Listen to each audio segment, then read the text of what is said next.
Olá, o dramaturgo Nelson Rodrigues vendia-se como um intuitivo. Toda a sua obra, dizia, vinha de seu contato permanente com a vida. O escritor e jornalista Fernando Marx, nosso entrevistado de hoje, no livro A Comicidade da Desilusão, desmitifica a afirmativa. Para Marx, Nelson tinha plena consciência de sua obra e sabia muito bem manipular o riso e a tragédia. Na Dica de Leituras, poesia, a gente comenta a Memória Líquida, de Magela Colares, e uma reunião poética de Austro Costa. O Leituras começa agora, conversando com Fernando Marx. Fernando, vamos falar da Comicidade da Desilusão, né, que é a sua tese sobre o Nelson Rodrigues, né? Sim. A primeira coisa que chama a atenção é que a gente costuma ver o Nelson Rodrigues no teatro com uma certa formalidade da tragédia, que ele chamava de tragédia carioca. E você salienta, nesse caso, a questão da comicidade, do humor mesmo, que está subentendido nessas peças do Nelson Rodrigues. Como é que se dá isso? O Nelson escreveu 17 peças e no ano em que ele morreu, Sabat Magaldi, conversando com ele, com a concordância dele, organizou o teatro completo, dividindo essas 17 peças, distribuindo em 3 blocos, né? Então seriam peças psicológicas, peças míticas e tragédias cariocas. O que a gente nota é que o humor está presente em grau maior ou menor no teatro inteiro, mas está especialmente presente nas tragédias cariocas. O Nelson começou com A Mulher Sem Pecado, que depois foi relacionada entre as psicológicas, teve um certo sucesso de estima. Manuel Bandeira escreveu dizendo que gosto especialmente dos diálogos, que não tem literatice, né? Havia uma certa pseudo-elevação, né? Além do sotaque dos atores, fruto natural da presença das companhias portuguesas aqui, então não era exatamente o sotaque brasileiro que se ouvia nos palcos. E o Nelson traz, já na primeira peça, esse coloquialismo e tal. Vestido de Noiva vem em 43, um ano depois da Mulher Sem Pecado, e o consagra, né? Não sei se você conhece um pequeno artigo em que o Manuel Bandeira diz: vestido de noiva, noutro lugar, noutro país, consagraria o autor. Aqui, se for bem aceita, consagrará o público, né? Então, o Manuel Bandeira diz isso, né? E o que acontece é que na terceira peça, Álbum de Família, ele sofreu censura e teve uma reação mal-humorada, muito mal-humorada, do crítico talvez mais importante da época, que era o Álvaro Lins, né? E nas peças subsequentes a mesma coisa. O que se especula é que A Falecida, de 53, que abre o bloco das tragédias cariocas, são 8 peças, teria sido assim uma espécie de reconciliação com o público. E o instrumento dessa reconciliação foi, em boa parte, a comicidade. Agora, como é que se dá essa comicidade? Porque também há um aspecto do Nelson Rodrigues que fica muito marcado, que toda essa comicidade ele deixava para as crônicas, né, para A Vida Como Ela É e tal, os artigos que ele mesmo classificava como que seria uma coisa menor na obra dele, que a grande obra dele seria realmente o teatro, né? Há uma leitura de que essa outra obra, dita menor, que não é, na verdade, é onde ele esbanjaria essa questão da comicidade. É verdade, né? É verdade. Talvez porque ele visse os contos como obras naturalmente mais breves, pelo próprio gênero, e menos exigentes, né? Escritas de hoje para amanhã, da mão para a boca, né? Então, talvez ele tenha se permitido experimentar a comicidade nesses contos, né? Porque você sabe que eram contos publicados diariamente, né? Era uma coisa de remador de Ben-Hur mesmo, né? Como ele dizia a si próprio, né? Trabalho como um remador de Ben-Hur. O caso é que esses contos acabam inspirando as tragédias cariocas. A Falecida, por exemplo, nasce como conto. Existe um conto chamado O Miserável, que é a falecida em miniatura. Então, isso não é uma percepção minha apenas, né? É em relação a esse conto, mas Sabat Magaldi já disse isso. Muitos já notaram, né, que o Nelson eventualmente experimentava certos enredos e depois os desenvolvia na forma de peça teatral. Então, os enredos melodramáticos, os golpes de teatro, né, os efeitos, né, os desfechos desproporcionais às causas, já no limite do absurdo, são situações cômicas ou tragicômicas que depois ele leva para o teatro. Há uma coisa que me chamou a atenção no seu trabalho, no seu texto, que você, de certa forma, o Nelson Rodrigues ele sempre se vendeu como um intuitivo, né? Um intuitivo, fazia tudo por intuição, inclusive o teatro. Né? Há uma entrevista clássica dele que a todas as perguntas ele responde sempre com Dostoiévski. A única coisa que ele teria lido teria sido Dostoiévski. Só viu uma peça na vida que seria o Deus lhe pague, né? Do autor de Deus lhe pague, Maria Cachucha. Ele só tinha lido Maria era Cachucha, do Juraci Camargo, o autor do Deus achei lhe que pague. era Deus lhe pague, né? Enfim, ele mesmo se vendia como uma pessoa, digamos assim, um certo bruto, né? Que tudo fazia por intuição. Você, no seu texto, desmitifica isso, né? Você mostra como ele tinha uma percepção de teatro e um conhecimento das técnicas teatrais mais avançadas da época, né? Quer dizer, como é que se dá isso também na obra? Na biografia, já de 92, o Rui Castro deixa claro que... deixa claro, aliás, baseado em confissões mais tardias do próprio Nelson, que a imagem do ignorante, né, do intuitivo, era uma coisa que o Nelson vendia para valorizar o próprio trabalho. Mais maduro, para lá dos 50 anos, não antes, mas quando mais maduro, ele começa a rever certas atitudes da juventude e admitir claramente, eu sou um cabotino, né? Eu escrevi contra o Álvaro Lins artigos assinados com o nome de amigos, claro que os amigos sabiam e participavam da brincadeira, né? Então o que se dá é que o Nelson achava, por exemplo, que se ele confessasse que escreveu o Vestido de Noiva, pelo menos na primeira versão, em uma semana, as pessoas não valorizariam a peça, não prestariam atenção na peça e não dariam à peça a importância que ela tem. Então ele gostava de dizer, ele teria dito mais de uma vez que levou 6 meses, né, para escrever e tal. Agora, eu acho que isso tem um pouco a ver com o lado gaiato do Nelson, né? E ao mesmo tempo, há um aspecto mais sério aí, que é o fato de ele ter sido muito batido a partir de Álbum de Família. Em Vestido de Noiva, não. O próprio Álvaro Lins, né, disse que com o Vestido de Noiva o teatro brasileiro se alçava ao nível da música com Villa-Lobos, da arquitetura com Niemeyer e da pintura com Portinari. O Nelson foi comparado a esses nomes. Mas com o Álbum de Família, ele começou a fama do tarado, né, do dramaturgo mórbido e que insistia em temas escabrosos por puro deleite.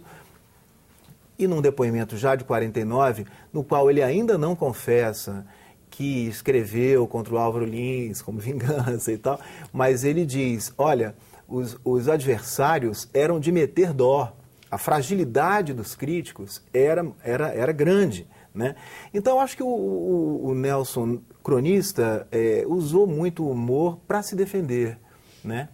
Até uma coisa interessante, que quando começaram com essa história dele, né, e ele há uma declaração dele que ele diz, olha, eu nunca usei um palavrão em minha peça, né? Quer dizer, eu respeito tanto o público que até a questão do uso, quer dizer, me chamam de pornográfico, mas... Né? Ele dizia, minha peça não tinha um mísero palavrão. Quem dizia os palavrões era a plateia. Né?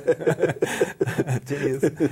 Agora, era uma figura curiosa, né? Assim, do ponto de vista como dramaturgo, porque as peças dele talvez tenham sofrido todo esse preconceito a partir do momento que ela vai para o cinema e salienta essa questão, digamos assim, das perversões, né? A gente poderia estabelecer aí uma espécie de segunda fase do Nelson, que é dos anos 60 em diante, quando o Nelson já está cercado de um ambiente mais permissivo, né? O próprio palavrão começa a aparecer nas peças dele, se não me engano, só começa a aparecer em Toda Nudez Será Castigada. Acho que já em Bonitinha Mais Ordinária, mas só aparece nos anos 60. Dos anos 60 para trás, de fato, as peças não continham palavrões, nenhum atentado assim verbal à moral pública, né? Mas nos anos 60 começam a aparecer, é como se ele se atualizasse, né? Porque o teatro começa a usar o palavrão. Plínio Marcos usa, né? Também nos anos 60. E Plínio Marcos se considera e se declara um discípulo, né? O que eu acho é que houve uma mudança, uma adaptação aos tempos mesmo, né? E o cinema entra muito aí, né? As adaptações proliferam nos anos 70. E há uma vertente dessas adaptações que aproxima o Nelson da pornochanchada. Os Sete Gatinhos não é um mau filme, mas explora o lado mais sensacional do Nelson, né? Não precisava ter feito isso, mas foi essa decisão lá do diretor, então. Outros filmes não, O Beijo no Asfalto, já também dos anos 70, em que o La Torraca, né, faz o papel principal, já é um filme mais fiel à peça e menos apelativo. O Jabor conseguiu fazer em 72 um filme que tem um certo apelo, um apelo por conta da melodramaticidade, do humor, né, mas que é um filme fiel ao Nelson. É como se levasse para o cinema os apelos do próprio Nelson. Agora, há cineastas que de fato misturaram o Nelson com uma vertente de cinema que não tem a ver com o Nelson, né? O Nelson nunca foi explícito. As coisas do Nelson não tinham nada a ver com excitar o espectador, né? O destino nunca foi esse. Pelo contrário, né? Então, o impacto era de outra natureza. E alguns se valeram da fama de pornógrafo para transformar os filmes dele em pornochanchadas. Mas eu acho que esses filmes não são a maioria na filmografia já tão rica do Nelson. Há uma certa reincidência, uma certa insistência nesse ponto. Mas tem muita coisa que não passa por aí e que ainda hoje está viva, eu acho. Né? A Falecida, que era um filme de que ele não gostava, acho que é um belo filme, sabe? Assim, particularmente pensando, né? Você é a Fernanda Torres, que faz o... Fernanda Montenegro, que faz A Falecida. A birra dele com esse filme é que o filme não tinha humor. E A Falecida é justamente a peça que abre as tragédias cariocas e que mistura humor e drama, né? Pois é, exatamente, você escolhe essas duas peças dele para trabalhar mais no seu texto, né, na Comicidade da Desilusão. A Falecida, que é a Falecida e Toda Nudez, Nudez Será Castigada. Né? A Falecida, esse humor é mais explícito, né? A cena final em que o cara pega o dinheiro que era para o enterro pomposo da mulher e vai para o Maracanã. Né? Para apostar com os torcedores do Fluminense, era Vasco Fluminense, né? Não, e ele ainda há uma coisa interessante, porque os amigos dizem, você vai perder o jogo, porque... E quando ele vai para o jogo, os amigos condenam ele. Sabe a canalice, ele deixa de ir para o enterro. Agora, por que especificamente essas duas peças você escolheu para fazer? Eu queria fazer um estudo quase que cena por cena. Então, eu não podia, né, me deter em muitas peças. Eu procuro fazer um panorama do teatro no primeiro capítulo, né? Falo das teorias de 3 teorias do humor clássicas, né, do Bergson, do Freud e do Pirandello. Acrescento aí conceitos meus, né, um deles está no título, que é a Comicidade da Desilusão, e depois, como você viu, eu estudo A Falecida e Toda Nudez. Mas foi por isso,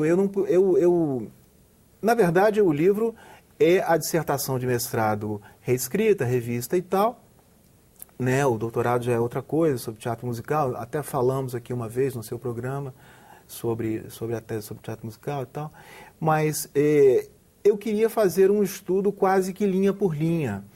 Por isso eu me detive em 2 peças que eu julgo representativas do teatro do Nelson, né? A Falecida porque já contém as características de todas as demais que se seguirão, e Toda Nudez pelo fato de que é uma peça impactante mesmo.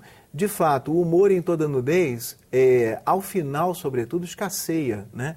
A maneira como como se reafirma o suicídio dela, de que a gente sabe logo de saída, né, logo no começo, porque a história é contada em flashback, né, por uma gravação deixada por Geni, que, casada com Herculano, havia traído Herculano com o filho do próprio Herculano, né?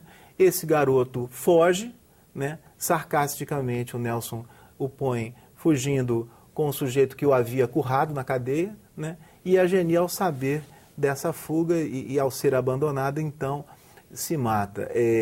Mas há momentos em que esse enredo folhetinesco e pesado se tempera com elementos farsescos, elementos cômicos, né? Por exemplo, quando o Herculano, depois de passar 3 dias lá no bordel, onde trabalha a Geni, né, inconsciente, né, bebendo, e acordava do porre, bebia novamente, né, quando a Geni informa ao Herculano que naquelas 3 noites eles tinham feito amor 12 vezes. Inclusive a Fernanda Montenegro teria perguntado um dia ao Nelson, mas Nelson, 12? Aí o Nelson teria dito, mas e a poesia, Fernanda? E a poesia? A poesia aí era de ordem quantitativa, né?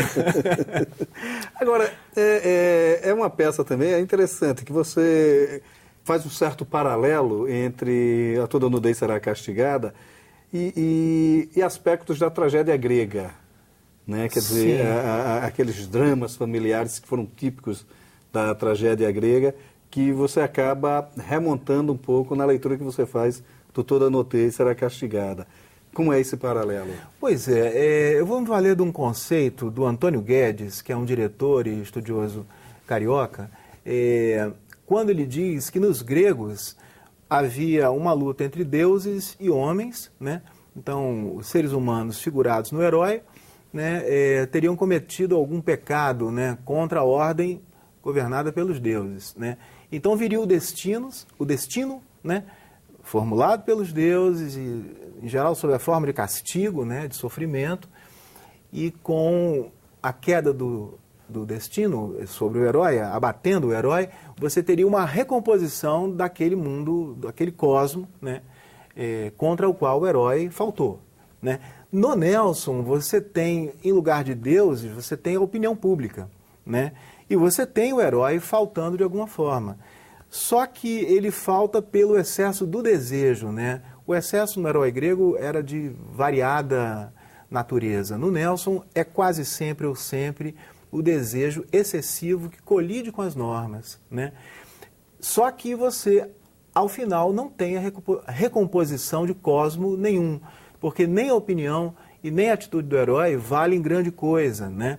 O humor talvez apareça aí justamente para nos dar esse distanciamento, né? E para nos dar assim, uma possibilidade de reordenar a história sob uma perspectiva mais lúcida, né? Os seres em Nelson não são animais racionais, como nós somos para o Aristóteles, são animais passionais, né? E eles pecam pela desmesura dos seus desejos, né? Agora, esse humor ele não tem uma carga de tragicidade também muito forte? Por exemplo, uma das cenas da falecida, né, é que quando a falecida descobre que toda a pureza da Glorinha, que era a prima, que era inimiga dela, estava no fato dela ter tido um câncer no seio e ela não tinha um dos seios. Então sim, é por isso que ela era tão carola, e não por uma questão de virtude, mas por uma prevenção para não se mostrar. Aí a preocupação com a opinião pública, né? Quer dizer, também, não há essa coisa... exatamente. Esse humor o que acontece na falecida, de uma forma muito característica, né, muito nítida, é que você tem uma peça, até o final do primeiro ato, até a menção ao câncer, escrita em chave de comédia. Já na primeira cena, a Zulmira está na casa de uma cartomante. E o Nelson põe na rubrica aspecto inconfundível. O ambiente tem um aspecto inconfundível de miséria e desleixo. Quer dizer, isso já desqualificaria a cartomante, mas não aos olhos da Zulmira, que é crédula até debaixo d'água, né? E há uma série de elementos cômicos aí, a cartomante, ao final da consulta, que se limita a uma advertência, cuidado com a mulher loura. Mas que mulher loura? Não conheço nenhuma mulher loura? Conhece, cuidado com a mulher loura. E perde o sotaque, né? Sotaque de romena, né? Ou qualquer coisa assim, e cobra 50 cruzeiros. Ou seja, perder o sotaque deveria tornar evidente que aquilo era uma farsa e tal, mas não para a Zulmira, de novo. Então a Zulmira está numa chave de personagem de comédia, né? É o personagem do qual nós podemos rir. Nós nos sentimos superiores intelectualmente, pelo menos naquela situação. Toninho também não brilha pela inteligência, não é alguém que deixe de perceber o elementar, mas é mostrado numa chave também caricata, né? A gente o vê numa cena em que ele sai correndo para casa, com dor de barriga, causada por um pastel, né? É tudo muito prosaico. Ao final do primeiro ato, né, essa atmosfera cômica é rompida quando o Toninho volta da rua, dizendo a mulher loura seria a Glorinha, prima de Zulmira, né? Que deixou de falar com ela depois que viu Zulmira de braços dados com o amante na rua. É claro que Toninho não sabe ainda do amante. E quando Toninho volta da rua com a notícia, aí a chave cômica se rompe, porque ele diz, vem ouvir a maior do século. Zulmira, fala, criatura, né? E a Zulmira diz, fala, criatura, e ele então diz, sabe por que a Glorinha é o maior pudor do Rio de Janeiro e não se despe nem para tomar banho e tem nojo do amor, sabe? E ela diz, não, fala e tal. Ele diz, porque teve câncer e tiveram que extirpar um seio. Tem um seio só. E eles começam a rir às gargalhadas. Nesse momento, eles se tornam sórdidos para nós, né, que estamos a assistir aquela comédia. Então, assim, aí eu acho que há esse é um momento em que o Nelson, um pouco perversamente, nos deu uma história aparentemente inocente para depois plantar o sórdido, o aflitivo, o mórbido, né? E com isso você tem uma quebra de convenções que te faz olhar para a cena de maneira diferente, né? Que é aí exatamente onde vem o cômico, né? Essa quebra da normalidade, né? Uhum. Que ele trabalha muito bem nessas... Eu diria que é uma dança de convenções. Você vai para o dramático e volta para o cômico, né? Há uma mistura mesmo, uma mescla, uma espécie de hesitação, né? De dança de convenções. Então não era um intuitivo, ele sabia o que estava fazendo. Não, sabia, com certeza sabia. Inclusive ele chamou a falecida de farsa trágica, né? E é tão bonito você lembrar que... não é isso que qualifica o Nelson, compará-lo a outros dramaturgos, mas o Ionesco, meio que naquele mesmo ano, chamava, se não me engano, As Cadeiras, que estreia em 52, de farsa trágica. Ainda que o Nelson, das duas uma, ou o Nelson não sabia e estava intuindo o mesmo do que um dramaturgo culto intuía na França, né, naquele momento, ou o Nelson sabia e não era intuitivo também, quer dizer, estava a par do que se fazia, né? Ele era antenado e se disfarçava. Exatamente. Fernando, obrigado por sua participação aqui no Leituras. Tá certo, muito obrigado aí pelo espaço, bacana. Há uma certa unanimidade, que não é burra, na crença de que não existe uma fórmula para se escrever poesia.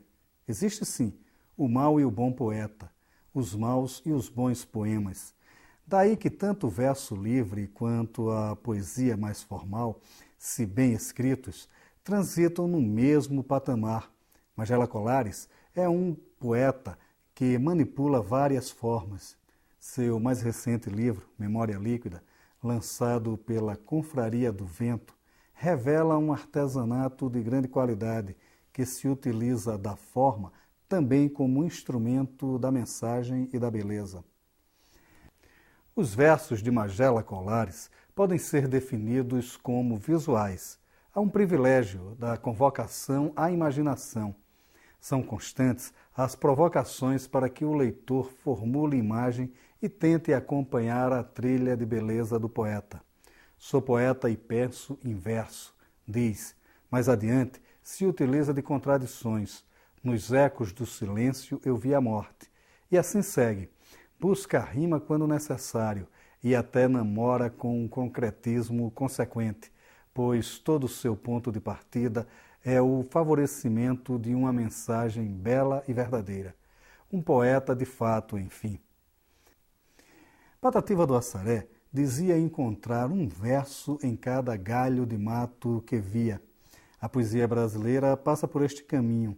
São tantos os bons poetas que muitos são injustamente esquecidos. É o caso de Austro Costa. O poeta pernambucano foi muito divulgado em meados do século passado. Agora, corrigindo o esquecimento, a CEP está lançando uma reunião de 3 de seus livros, Mulheres e Rosas, Vida e Sonho e De Monóculo. Os próprios títulos de seus trabalhos já apontam para um formalista convicto.